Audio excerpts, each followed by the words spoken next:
सभी को राम राम और नमस्कार।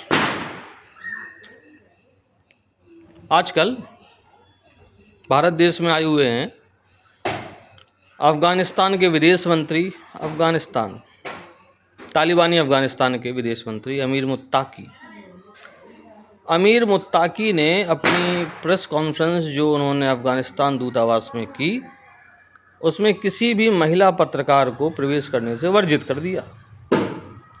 अब कांग्रेसी चिल्ला रहे हैं भारत सरकार क्या कर रही थी, महिलाओं के साथ भेदभाव। हाँ, फेमिनिस्ट जाग गए हैं अचानक। तो भाई बंधु, तालिबानी सरकार इस्लाम की जिस शाखा का अनुसरण करती है उसको कहते हैं देवबंदी विचारधारा।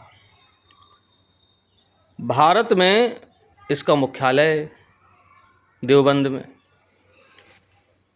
तो सबसे पहले तो ये समझ लें कि तालिबान को जो भी शिक्षा मिली भेदभाव करने के लिए महिलाओं से, उसका केंद्र तो भारत में देवबंद में। तो भारत सरकार का तो विरोध करें ही,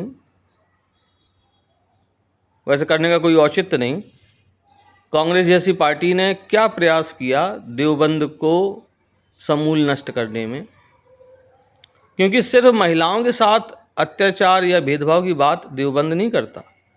देवबंद भारत में रह रहे हिंदुओं और गैर मुस्लिमों के साथ युद्ध करने के लिए भी प्रेरित करता है, जिहाद के नाम पे।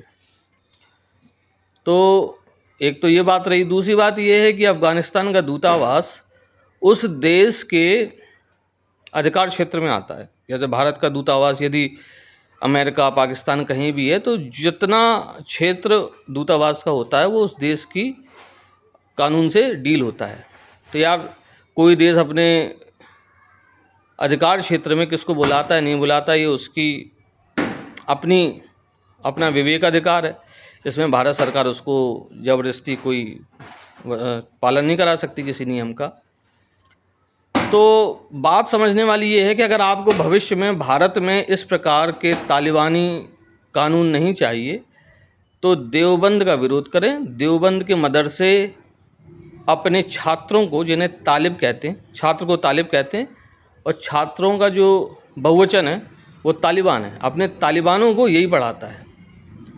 तो भारत में भी तालिबानों की पर्याप्त संख्या है, लेकिन वो इतने हावी नहीं हो सकें। जिस दिन 50-30 का रेशियो हो जाएगा तो आप समझो कि यहाँ भी औरतें बुर्के में ही दिखाई देंगी।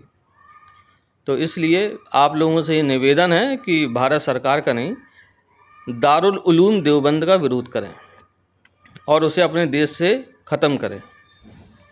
जय हिंद, जय भारत।